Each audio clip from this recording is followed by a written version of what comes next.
Bless you, Jody. Bless you. Thank you. Got that on recording. Not the sneeze, just the bless you, which is good. All right, so today we just want to, and you know what, whenever I'm talking about trends and stuff like that, I always worry that you may not have anything to talk about, and I was thinking about it myself, and I'm like, it's a lot of stress. So let's just, the point of this call is really just to share what we've learned in the environment for the benefit of all of us, and it could be your industry specific, it could be cross all industries, but if you have something you could share, even small, that's kind of, and then we'll go around and to see what comes out of it, and then dig a little deeper into some of the better stuff. I guess I'll start it. So, I'm gonna start with AI because we're gonna get there eventually. So I'm gonna go right there. I was at a birthday party, and this guy, him and his wife fitness trained together, and he got into a contest, won it, and he was telling me he's got a new YouTube channel, and I was like, oh, good, yeah, I want to see that because I want to know the secrets of what's working for you. And he says, yeah, here it is, and I'm like, wait a second, this is not exercise, it's AI. And I was like, and not to knock it, but it's everybody in AI now. like honestly, like I couldn't believe. So I gotta give it a go. I gotta see what he's talking about. But he's in financial sector, so I'm hoping there'll be a slant on there because there's certainly some interesting opportunities in there. And I guess you just got to say, like, it's pervasive. It's I'm going to attend a webinar from Jasper, which does the marketing AI tomorrow, and it's really the whole theme is it's the end of AI experiment, it's operational. So for me, that was like it's kind of like maybe I'm just being an old dog and kind of trying to push off this stuff. I mean, I'm using it pervasively myself, but I guess I just want it to go in the background, kind of like maybe IT supposed to be in the background, right? And just let all the other stuff come forward. So that was my sort of trend basis, if you will. And you guys are welcome to use the same way if you will. But what do you guys, is it anyone who want to volunteer? What do you see? And the obvious ones like Catherine and Christina probably on the front line of it. You probably see that stuff. I would say Martha too, probably. Miranda too, I would think you would be in the front line in terms of seeing what's going on, what's happening and changes. But anybody that isn't even on the front line, what's going on in your industry they're seeing? Like, maybe, Rob, I'll start with you. We'll go on a lighter note. It's never seen you go away for 5 weeks at a time. What's changed in your life that made you feel like doing that, besides the weather? Yeah, so the weather. Yeah, I think so. I think for us, both Jen and I, one of the things that we invested a lot of time into the past year was getting people under us that we can give work to, and really trying to give as much as our work as possible to other people and to competent people. And so it takes a while to find the right people because not anyone will do. And I think so. I feel like it's been mostly successful in that area for me because we knew we were going to go away for 5 weeks. We had kind of a year to prep for that and to kind of work with that. So that is what made it easier. Also, I will say that AI has also made it easier as well. So a lot of the things that I'm doing now, clients are coming to me with a lot of questions about different things, and I'm realizing more and more now that I can actually just ask ChatGPT what, I'll give them their question. I'll ask ChatGPT if it knows anything about this particular topic, which it always does, and then I give what the client's questions are, and then I get back so much information that not only am I learning things that I never would have probably had the time to research before or had the desire to research before, but actually come back with like intelligent understanding of those topics so then I can assist my clients. So before I would take, 4 or 5 hours, trying to learn something of a very specific kind of software that a client has a question about that we might be able to help with or not. Now it's, 15, maybe 20 minutes of being able to come back intelligently as if we actually knew more than we know about that. So I would say those two things, being able to hire people that are doing a really great job to assist and using AI to get closer and faster to answers that would have taken me a lot longer, and for programming.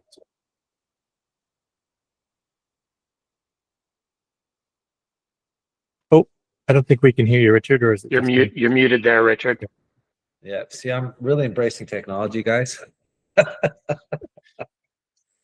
I was just saying, I'm using it a lot to like not cut out the subject matter experts, but just like dig a little deeper onto their, maybe to have more online conversations with them, and just I feel fill in the blanks. I used to talk about this concept of checklists, and like doctors use checklists to make sure they don't miss steps, even though they do the same thing repeatedly. There's almost something that happens when you do something repeatedly that your mind will over. It's almost like reading a paragraph and seeing a missing word, and your mind fills that missing word in for you. So I've been using that to kind of fill in what I'm not getting with them. So I think that makes sense. And to dive into places you haven't seen in a little bit more, that makes sense. The other thing I was going to say is, and this is not related, but podcasting and commercials, that's not incredibly new, but from what I'm seeing with the trend is and everybody keeps talking about the advertising dollars swinging a little bit. Like I heard a comment made up today. They were talking about the Netflix buyout, Netflix Warner competition in terms of buying out Paramount and Gang and whatnot. And just talking about, well, why is that such a big concern when YouTube gets far more advertising dollars than like their YouTube podcasts and whatnot gets far more advertising dollars than any other else combined? Like, why is that even an issue? And I'm hearing things that are more relevant, I guess, because I'm picking the podcasts that I'm listening to. I'm hearing things more relevant to my industry, like hearing the latest tech trends, like keep hearing Framer and advertisement, Rob, just in terms of thinking about you, in terms of the website opportunities. Keep hearing Grammarly commercials, like so stuff that is in my day-to-day. I guess because I'm listening to the advertising feels more targeted in that sense. What about anybody else? Anybody else seeing any trends? Want to take a stab at that, or I can just. Oh, go ahead, Martha. Thanks. Sorry, can you guys, everybody can hear me? No echo? I mean, I guess, of course, AI is an easy one to keep going on, but I wanted to say this from a different perspective, that typically when a client starts with me, they fill out a branding questionnaire. So it's the findings of, the discovery of what I want to find out about them. And what used to happen is they would take my questionnaire and they would populate it within the fillable form that I give it to them, so that it's what I would hope is easy. It answers the questions in order, in a sequence that makes sense for me to digest the information. But what's happening now is people take it and they upload it to AI. AI answers it all for them, and they give it back to me, and it's not populated within my document. And I'm like, So that's a friction point, right? So it's like, do I call them out on it saying, hey, I hear you. I know AI is helping everybody. It's a tool we can all use, but there's a rhyme and reason as to why I've created this questionnaire. So I have to be honest, I had a little bit of I had to sleep on it for quite a while and say, what do I do? Because you don't ever want to make your clients feel that you're not easy to work with, or that you're so rigid in your process that you're not open to new things. So what I've decided is, that's fine. If they want to take it, run away with it, fill it out a different way, come back to me, as long as I can then use AI to amalgamate it all, and kind of say, okay, concisely, did they miss any of my questions? Is there further gaps that now need to be addressed because they answered the question a certain way and not the way I intended?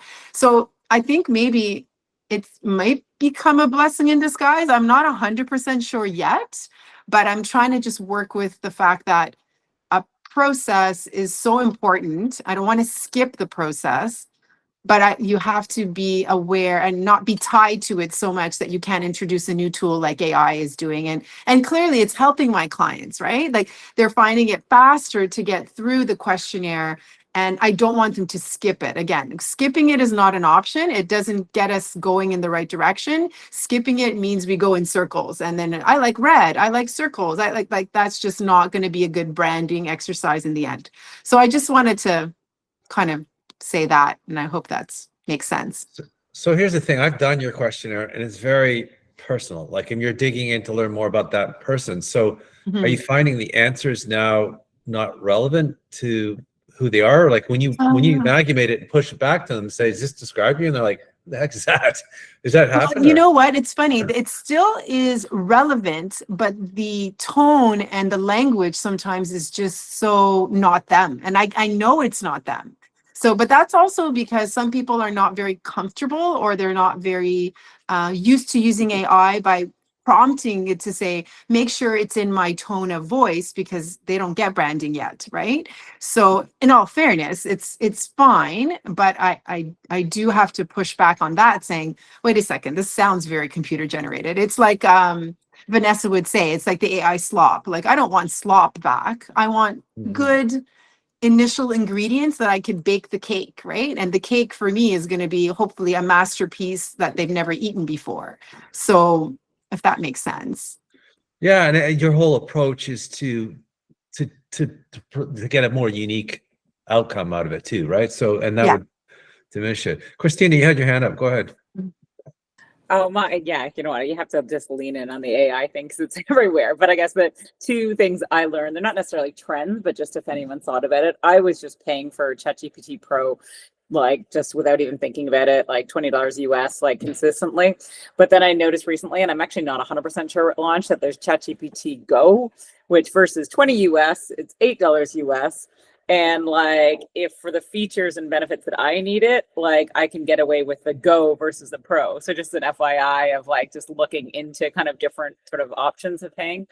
And the other thing in my world, like I am getting like a lot of clients are very happy on the ad side of it, but I am getting more and more questions on AI and SEMrush. It was a few months ago they launched it, but I have to admit I'm like fully diving into it now just because the AI search consulting was the smaller part of my business. But there's a new kind of SEMrush one. So yeah, absolutely. And it's amazing all the things that it can do in terms of tracking your business on the LLMs and like sentiment and like 15 other sources. So that's been kind of a big thing now to send to clients of, I don't at all think that they should replace the dollars, but if they are interested in any of that tracking, then just what's possible.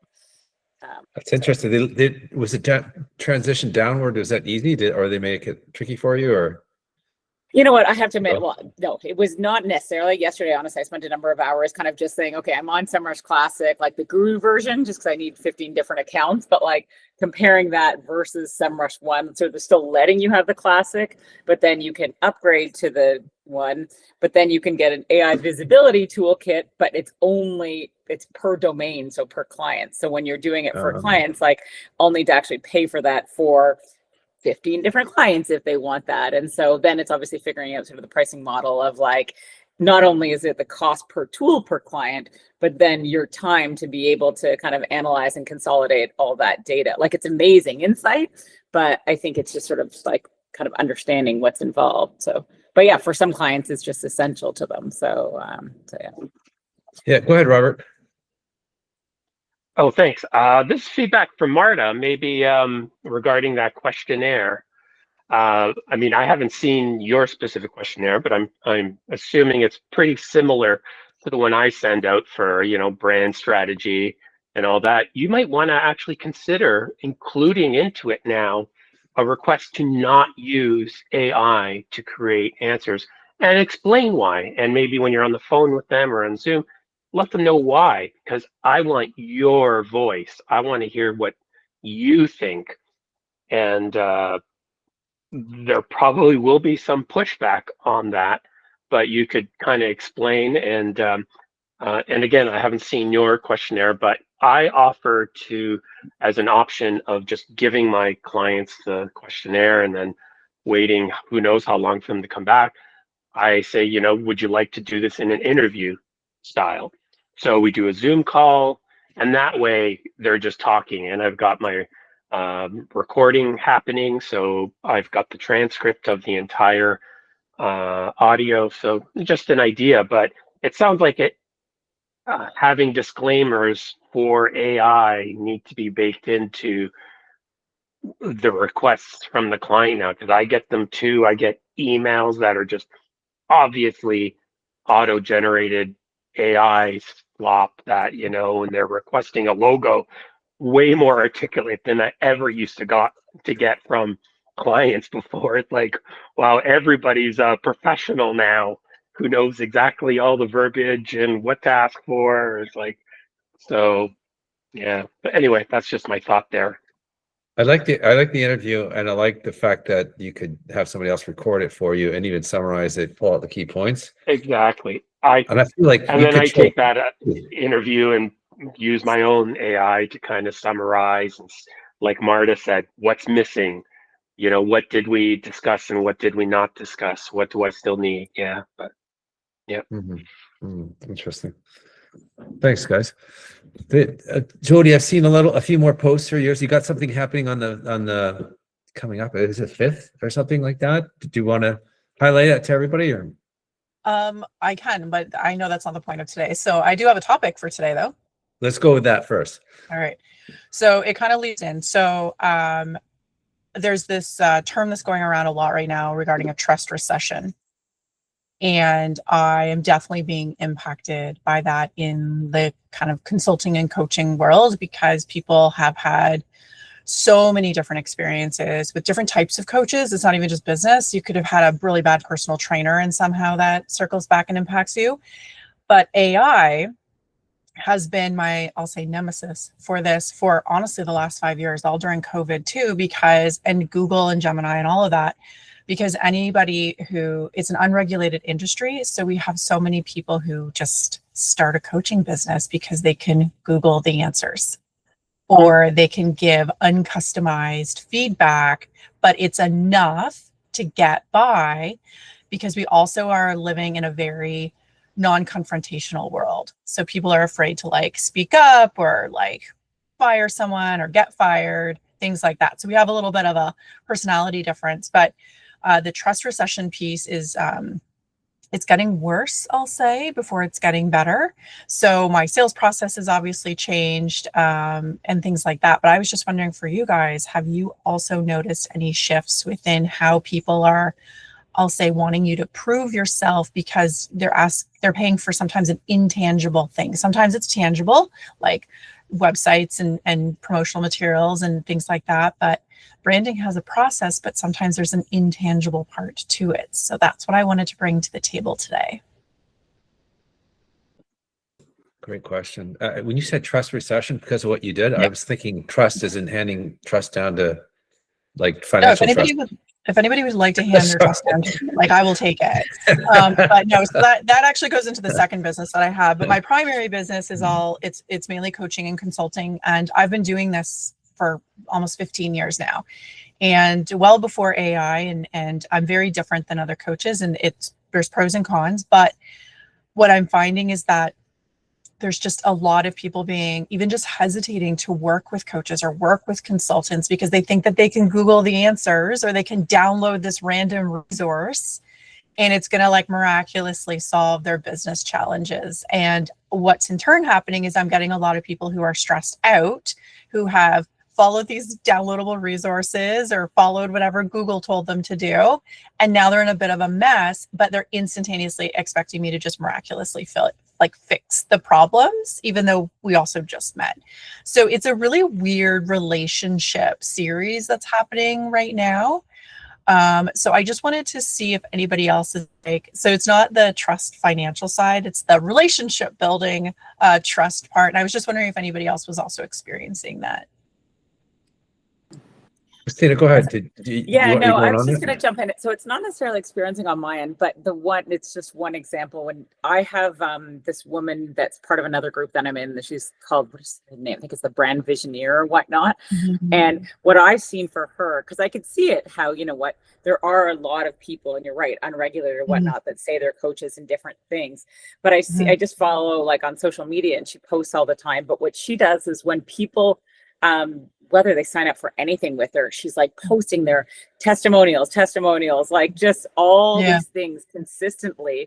And I have to admit, I'm not that, and whatever, I worked with the incredible Marta, and I have everything on that front, but I just mean that there is something to be said about, you can, to help build that trust. And I guess it's not necessarily rocket science, is that even me repeatedly seeing it kind of on social has got me thinking, wow. And even maybe it's a requirement for them once they work with her, or she gives a discount if they put this testimonial, but one after the other, it really does sort of drive up what I believe others are trusted or giving her trust and credibility. So yeah, just as an example of where I think it's happening, but how some people or how I've seen one person kind of deal with that.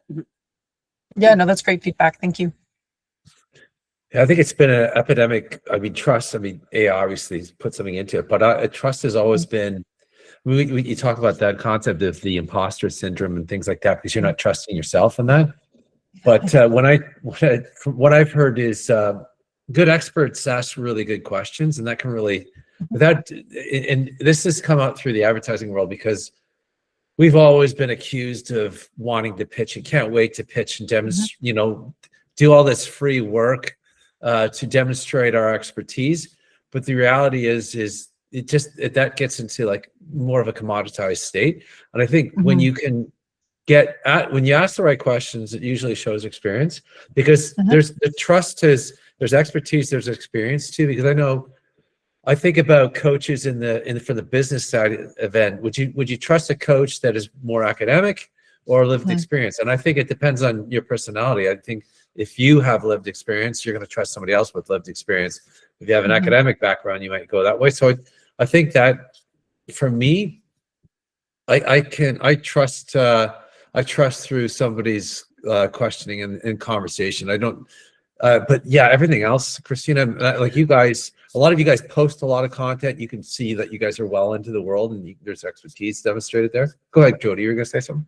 Yeah. So when I talk to somebody on the phone, or somebody finally reaches out, that's not where the concern is. People usually we end up having a very good conversation and I have a pretty good sales rate and conversion rate. It's across the industry in general, people are pulling back from it because I'm very still, my sales process is very referral based. So usually I already have somebody putting an idea in your ear before you even talk to me. But what I'm noticing is that there's just a lot of people putting down the industry or saying that the industry is being replaced with AI because you can find all these answers online, which is the furthest from the truth. There are some basic things you can find online, but there is not the strategy. There is not the customization that you need for your specific business based on what you're needing or wanting. And I'm just finding that there's so much content about that being like, well, why would you pay somebody to do this when you can just find the answers yourself, which isn't true. And that technology is actually impacting people's ability to trust other humans. So that's the kind of the trend that I'm also noticing right now. Catherine, do you have some 2 cents or some feedback to share for me? You're still muted. Yeah, you tried. Yeah, I saw it. There we go. I tried. Tried. Can Okay, you we're guys gonna see go the hands again. up? Can you see the hands up or is it just me that sees that? Do you see I it as can see well? them. Isn't that a cool change in Google Meet? That they're always constantly auditing. Go ahead, Catherine. Sorry, I wanted to point that out. I was gonna say that I think that this is like a problem across the board, Jody, and it was way before AI too, is that like anyone can start a marketing agency, anyone can start any of our businesses, and like someone can be a videographer for Miranda or a brand person for Trevor. Like this is the problem. And like I think it's definitely a trust issue. And we always say that usually people hire us because they have hired someone who does what we do and did it badly. So like, I guess that means there's opportunity, but it definitely 100% AI or not, there's a huge trust piece to people becoming experts on the internet from anything that they do. That's so true. As soon as you brought up the videographer, I'm like, I remember that era where everybody with a cell phone thought they were all of a sudden a professional videographer, right? So, and anybody can start social media just because they have an Instagram account. And it's just like the theory. It's becoming, there's just so many more conversations about like why hire experts. And it's like, well, no, you're not listening to your own conversation and the points that you're making as to why you should hire professionals and experts in their industry. So Rob, you have your hand up. So I'd like to hear your feedback. Yeah, I was going to say, actually, I agree with Catherine, what she's saying there. And also Christina, like, I think there's going to be, like, the pendulum is always swinging, right? Like it goes in one direction and everything gets to an excess of one direction, then it swings back. So the reason why I like what Christina said is because, if you do have all of that social proof of all of the testimonials, I think when the pendulum swings back, that's one of the places that people will be looking. for Sweet. that, because a Yeah, lot of that's people true. won't have that. So, but that doesn't really help you at the moment, because we have to wait for it to swing back. But I think we're going to go Yeah, I very was like, just, yeah, go ahead, sorry.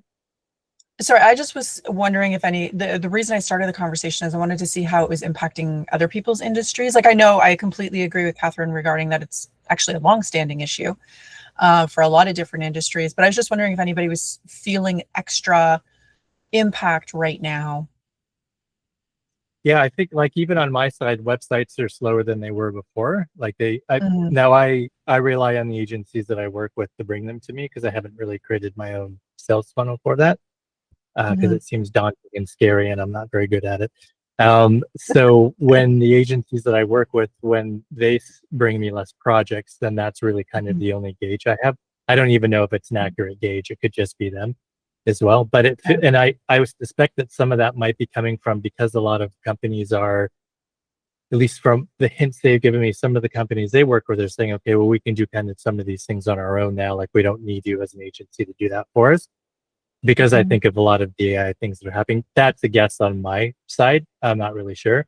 But I think the pendulum will swing back when we see all of these really crappy websites. Maybe Catherine Yeah. would know a little bit about Or that everybody's as looks well. the But same.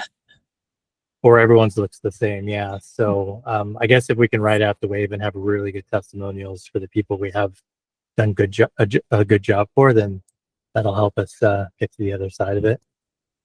Yeah, Go no, ahead, that's a Miranda. really fair point. Thank you very much. Miranda?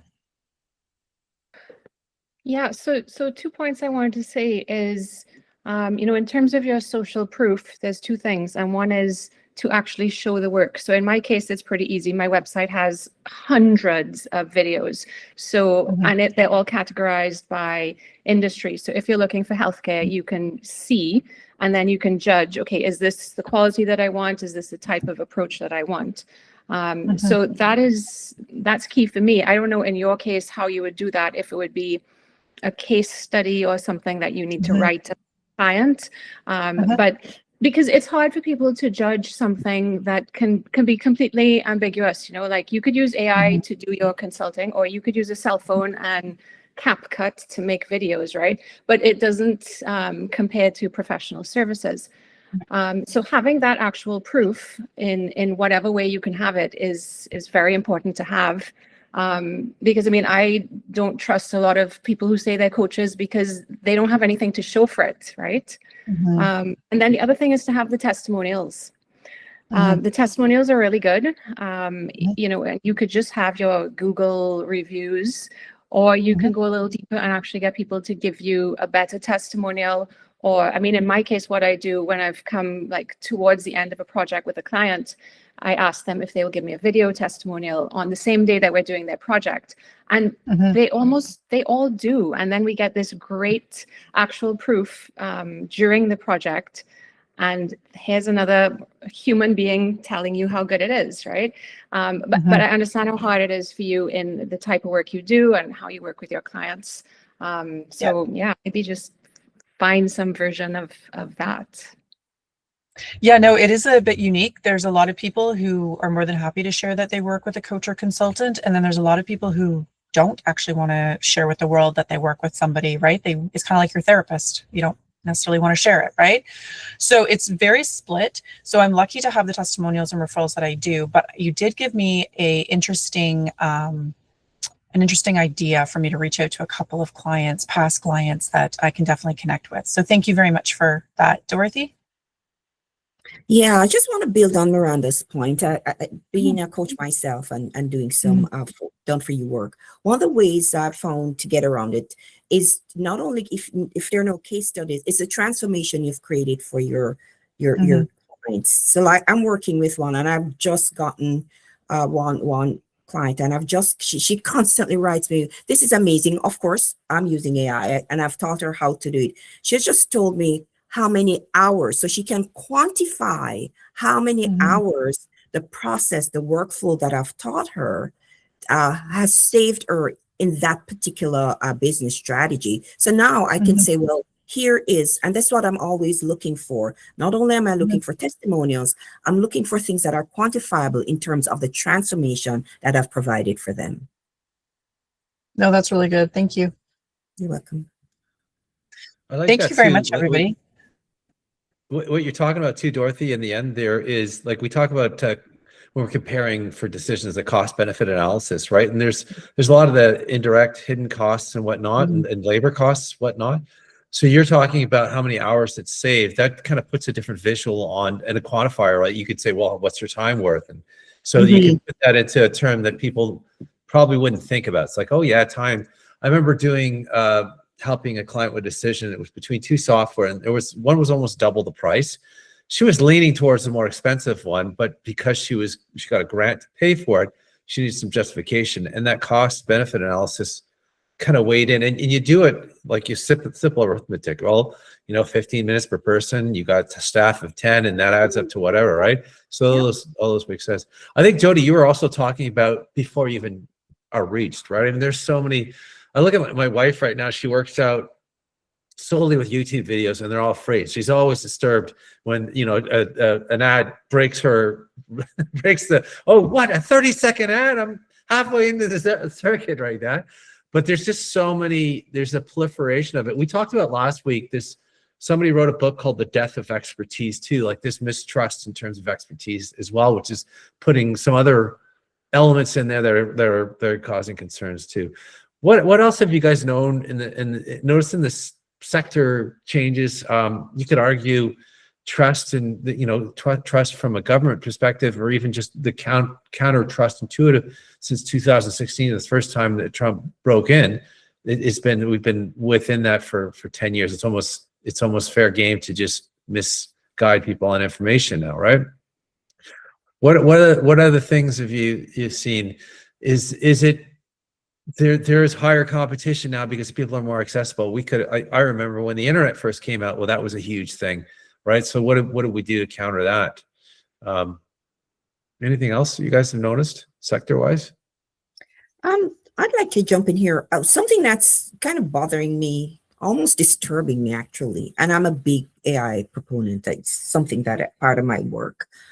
But I'm seeing and finding out that us entrepreneurs, business owners, are not thinking about the guardrails when it comes to AI.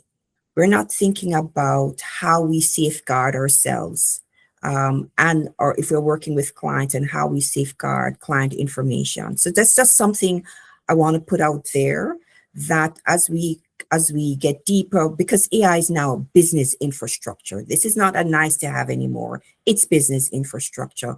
And as we look at tools, do we run audits and see really how much information are we handing over to the tools that we use? And so that's something I just want to put out there, is just start to think about your internal processes and what do those guardrails look like, and if we work with clients, how are we going to be protecting that their information when it comes to using the AI? Because I think about it the way I think about cybersecurity. We don't know we need it until something happens, and then you can fill in the blank. Go ahead, Christina. Yeah. If you guys see the, I liked how Jody was passing the baton, by the way. If you guys want to go ahead and do that, saves me from doing it. Appreciate it.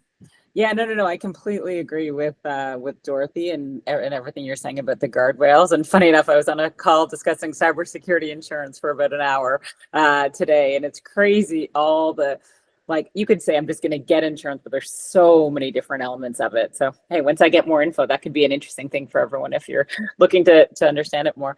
The one thing, and I guess it kind of relates to AI again, what a little bit of trend of what I'm seeing is that, and it's not necessarily from an entrepreneurial standpoint, but I have a lot of friends that are in corporations that, because of the importance or of the use of AI, where they're actually not hiring at the junior level now.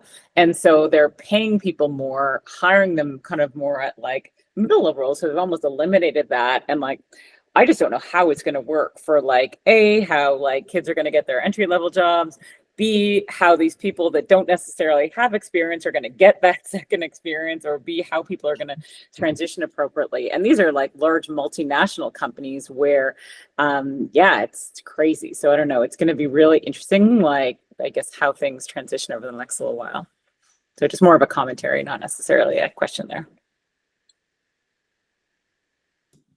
Go ahead, Rob. Yeah, that's actually really interesting, Christina, because I know like we're doing a lot of coding now using ChatGPT for that, and ChatGPT I would consider as like an intermediate to more professional coder, but no, people aren't going to continue to learn at the entry level for that. So if ChatGPT was to disappear, it would be very difficult. I think maybe 10 years down the line. So that's a really interesting point. Dorothy, I was going to ask you. I feel like I'm sort of insular in a lot of the work that I do with AI, and that I don't necessarily feel like I'm giving away secretive stuff, but probably with what you're doing, you're like right in the thick of things. So you're probably seeing what clients might be giving away that they shouldn't. Like, is there anything that you might kind of recommend for us, or things that we might think is not that serious, where you're like, oh no, that's really serious and you shouldn't be, providing that information to AI to provide insights back on, or anything like that? So, there are certain risks, your low risk, your medium risk, and your high risk. And that's how I start to think about it. What's low risk? I mean, when we're prompting it to get information, we start to get into the medium to high risk when it comes to client information. If we're giving them what we call the personal identifiable markers or information, if we're handing over information without the guardrails around names and emails and date of birth and revenues and that kind of thing. So that's, start thinking about that. What would you hand over that kind of information to another human being that doesn't need to have it? That's the way we need to think about it.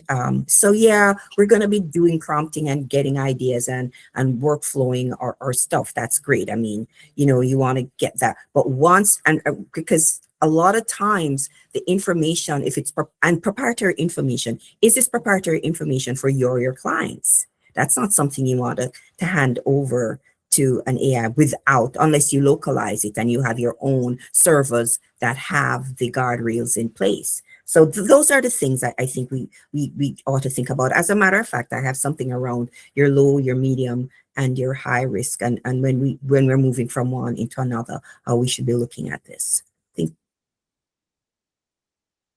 So when I give, yeah, no, that's great. So when I give ChatGPT all my credit cards to memorize them for me, so I don't have to memorize them, that's probably not a good thing. No, you haven't done that, right, Rob? I haven't. No. I haven't. No, but Oh, no. Yeah. I think there's going to be, I think we're all learning from others' unfortunate mistakes. Like I think about early days of programming, Rob, like SQL injections and things like that. There's just things that are going to become more and more obvious. But I always worry that, cyber security is another thing that's booming in terms of market. And you can see that new courses and degrees coming out in that. So there's the risk and reward, and I think people worry more about the risk aspects of it than they do the reward, right? The fear of losing is more powerful than fear of gaining, or fear of gaining, whatever the opposite, the optimism of gaining, right? So yeah, it's interesting.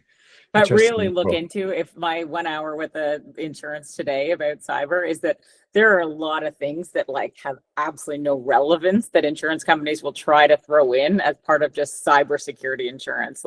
Really look at each element before you kind of decide whether it's valuable or not.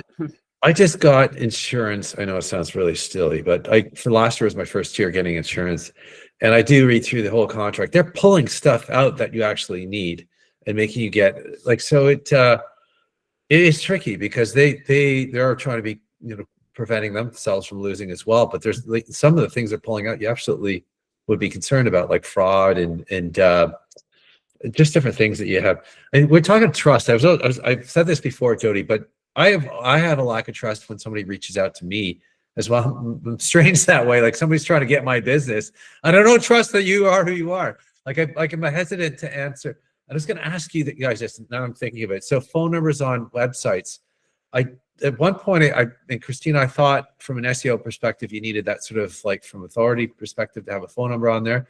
But I almost don't want clients to just call me. I want them to come to me through email or some other mechanism because of the fraud that so many people are using that as a way to get into. And it's just like my spidey senses are up right away, and it's like almost like I'm having this odd conversation with somebody that wants my business, trying to validate who they are. So have you guys phone number on website or no phone number on website? No, say no, Dorothy. That can be scraped easily. Emails, that Yeah. all of these things can be scraped easily. I mean, or unless you really bury it in a way that's, you know. But yeah, these are things that can be scraped. And I mean, I'm telling you, these bad actors now, back in the day, just in terms of cybersecurity, back in the day, you could actually tell if someone was a scammer, right? The language was so terrible. There was such great. Now they have AI, and so you know we have to try and stay on top of what's happening, because they're always one step ahead of us, and the least amount of information we can give to them to scam us, I think it's better, just from a personal perspective.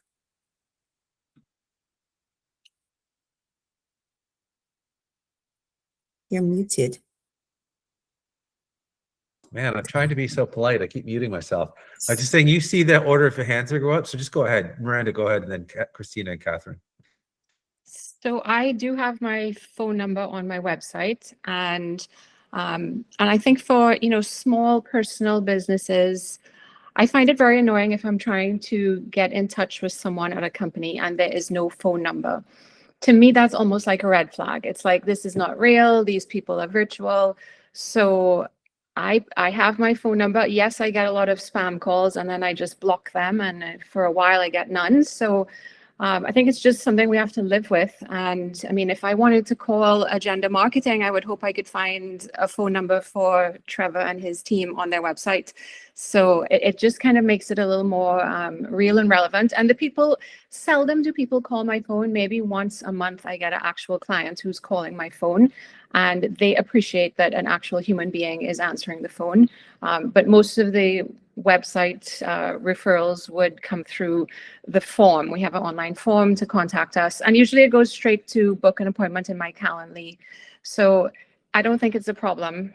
Unless Dorothy really thinks we're doing something wrong with phone numbers. No,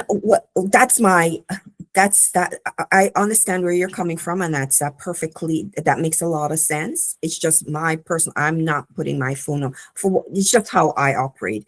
You go through, there's my process, book, and we'll have a conversation, and that's just my process. Because, you know, people can call all the time. And yeah, I just go through my process like Marta. I have thoughts on both what you're saying, Dorothy, and Miranda saying. I agree with both of you, and it just leaves you split. Like, what the heck do I do? Go ahead, Christina. Yeah, no, I was gonna, when you just asked for it. So yes, it is best like practice for what they say, for trust, for local SEO, to kind of show your experience and expertise, for click to call if you're on mobile and all that, to have a phone number. But it really is a comfort zone. Like, you know what, like in the end of the day, we make so many decisions for our own businesses. And so, so yeah, I don't think Dorothy's doing anything wrong. I don't think Miranda's doing anything wrong either. It really is just a personal decision on it. I was gonna say, in terms of local SEO, it is good for SEO. Like Richard's right, that's a thing. But I would think of local SEO more like it's a local coffee shop that you might want to call, versus like a lot of our businesses that are not, like, you don't expect people to stop by. You don't want people to find you on the Google Map pack and like knock on your front door. Like that's not really the application of almost all of our businesses. And we used to not have it on our website, but have our phone number. Actually, it wasn't our Google profile for a while. I don't think it's there anymore. But it was in our email signature. So if you really wanted to call us, we've since removed it, honestly, from everywhere. There's a button to book a call, but we say in our client contract that we have no obligation to answer when our clients call. We don't want random calls. We kind of go with there's no emergencies, and we check our email every hour or something. So I don't know. This also might be like an age thing, but we don't want phone calls.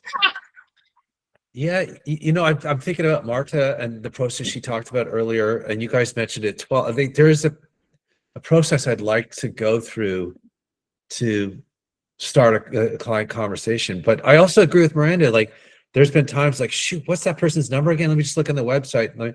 So it's kind of, I'm on the fence with it because I've caught myself once making it really hard for a prospective client to do business with me because I'm like quizzing them before they even get to it. So anyhow, go ahead, Miranda. Sorry, Marta. I'm sorry, my comment is not about phone numbers because I do think it is very personal and I don't think there's a right or wrong answer. I think you just have to do what works for you and be open when you get feedback like, oh, I really wanted to call you and you have no phone number. Or, oh, guess, why would I call you? Like, I want a quick text message or a quick what. So you just be open to that feedback. Like I was saying, the best thing you always want to do is avoid any kind of friction point if you can do that without changing your process just because, you're just going to be a yes person all the time either, right?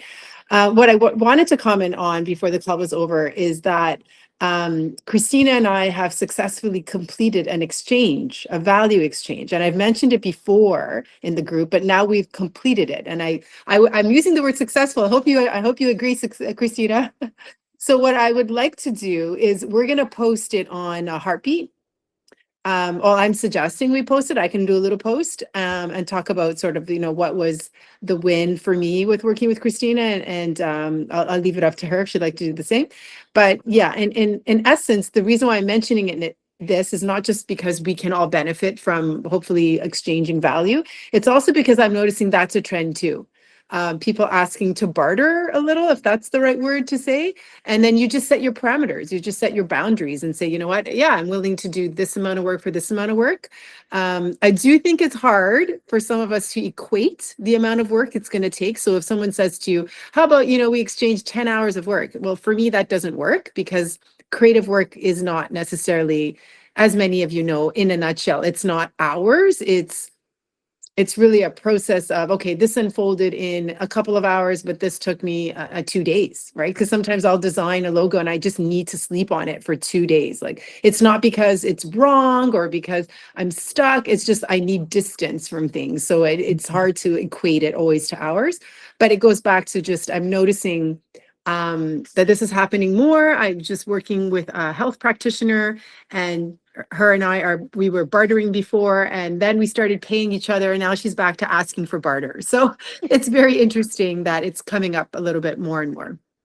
If you guys are okay, I wouldn't mind digging in. So the next call that we do is about what's new with us. I'd really love to know about, here's a couple of things, and I'm going to phrase it the best way I can. A lot of times when you're like a business like me, just one person, I will try to do things on my own that I would rather have somebody else do because I'm trying to save cash. I know that sounds, yes, it is frugal and cheap and whatever way you want to say it, but I have done barter since the very first day I started, early, talking late 90s and stuff like that, early 2000s. And I just feel like when done right, you've got the opportunity from who to benefit that and to shine a little brighter and like that. So I really like that. So if you guys are available next call, maybe we'll start there in terms of the updates, and you guys can do a little bit of deep. I also want to ask Catherine before the call goes. Catherine, did you? Just before I forget this, then I'll go right. I'm going to be in Mexico for the next call. But for a future one, I would. Well, you can't call in from Mexico, Christine. Look at Rob's here in Costa Rica. I have no idea if I happen to be available, but if we're on the catamaran, it might be like, I don't know our plan yet. All right, no, but maybe Marta can share at least her side of it. And I wanted Catherine. This is not even related to that other conversation. You took your number off of everything, even email signatures. Yep. Okay. It's gone. So now I'm thinking maybe you'll hear an update from me next time we talk. Who knows? And I found. Oh, go ahead, Kat. Go ahead. I was gonna say I also noticed that Vanessa Green's number is nowhere because I was going to meet her and I looked everywhere to text her and then had to email her for her number. So it's not just me. Other people in this group have no number. I do think that you probably could find it with not a whole lot of searching, honestly. Yeah, you know what? I had a number, took it off, put it back on. So anyhow, we'll see. So Robert, go ahead. It's there. Go ahead, Robert. Yeah, do include your phone number somewhere in your email signatures, because that's so annoying. Because that's where I go to find their contact information. If they're not there, I don't know where to get a hold of them. Like clients that people just sign, professional email, and they just signed Joe. It's like, have a signature. I don't know. That's how I feel. So if in the same situation that you're in with Vanessa, Catherine, what's your solution to that? Like, you have a book a call with me on there, or? We have a book a call button that goes to our Okay. Google Calendar link. But also we respond to email really fast generally. So I would prefer the email first anyway, even if the result is the phone call, just so we know what we're doing. We're on the same page. But I just looked, and Callum's phone number is on our Google business profile. So clearly our phone numbers are out there. There you go. Yeah. We're not Okay, phone number list. But also, Robert, our email signature is not just like my name. Like, it's a whole signature. It just doesn't have a number in it. It has like the email and title, and then it could like all the rest of it. Yeah, I think I would respond Yeah. faster. I would respond faster to email because I'm often in meetings, right? Like, and that's but I hear you, Robert, too, right? There's that's a tough one. So like, It depends on the industry. Every business is different. Every business has different expectations of the service providers. So do what works for you, really. yeah, I apologize for pushing this all the way down to should you have a phone number on your website or not. Wow, what sector updates there, Rich? But that has been bugging me for months. Like, when I see, like, Dorothy, I did notice you didn't have it on yours. I can't remember why I was looking for your number for whatever reason. And I'm like, oh, you know what? Dorothy knows what she's doing. Maybe I can take mine off mine as well. Like, I mean, so it's been bugging me for a while. So I appreciate that. Like, it is a sector update because our communication styles are changing, right? Exactly. I feel I'm a better communicator in written form than I am in, well, that's probably pretty obvious. I'm not as great from an auditory perspective, but written, I have a time to think, edit, rewrite. I prefer to communicate that way myself, but that's just me. So anyhow, sorry to bring it right down to that towards the end of the call, guys. Hopefully you got something out of it. I certainly learned something, but I was hogging the end of it, trying to figure out what to do for my own self. But I think the perfect solution, like, that works for me is I only put half my phone number and I only get half the amount of spam, so it works. It's like you're at a bar and you have to, here's my half number, you have to earn the other half. That's exactly right. I've never heard of that one, Jody. That's great. You got to email me for the other half. One thing you can try, Richard, is use an app to get an alternate phone number that forwards to your main phone number. So that way you can track who's actually calling me from the website, who used it. Are they spam? Are they legitimate leads? Or you can just have that forward to a call answering system. Have those specific numbers. That way they're still, and you can screen them afterwards. So that is an option. Great advice. That's great advice, Robert. Very creative. I'm gonna bookend this with bless you, Jody. Bless you again. Yeah. I was feeling you, Jody. That looked like a bad one. Oh, gee. Sorry, No, I I'm was going to say, and Catherine probably and Rob would know this. Oh, sorry, Jody. Sorry. That's okay. No, I was just going to say, if you do have your phone numbers out there, just make sure that the name, address, and phone number, like, just from a NAP perspective, are consistent across the board. So that's just important. And that the phone number, you can click it to call. Yeah. Right. Yeah. Good point. Yeah. Excellent. All right, guys. It was a good call. I appreciate you guys showing up and sharing with me. And enjoy. Glad to see you back from Mexico, Marta. Dominican. And Christina's going to Mexico. Rob's in Costa Rica. Kim, while you're home, I'm home. We're the lucky ones, I guess. Richard, I think we need a group trip somewhere, right? Oh man, that would be good, eh? Let's do it. That would be good. Ooh. Yeah. Hey, Miranda. We're stressing the call a bit, but the golf thing, Miranda, if you guys haven't noticed, you don't go on the app. Miranda's starting a golf connection. So I don't know when we would do it spring, I guess, Miranda, but go ahead. Yeah, I think we could maybe choose 2 dates sometime, like summer and fall is usually pretty good for golf. And if anyone wants to be involved in that and attend, there is a thread on the website that you could just put your name down and then we can contact you. Yeah, the B2B cohort. Look for it. It's under, I think, Miranda. What did you put it under? Questions, Miranda? Maybe questions. Yeah, I don't know. Could be one of the two. Questions or sharing. You look for it and participate, because it'd be great to see you guys out hacking away and tearing up a golf course. So it should be fun. We'll get YouTube videos going for anybody who crashes the cart or anything like that inappropriately. I hear those do really well on YouTube. So, all right, guys. See ya. Till a couple weeks from now. Bye. Bye now. Take care, everyone.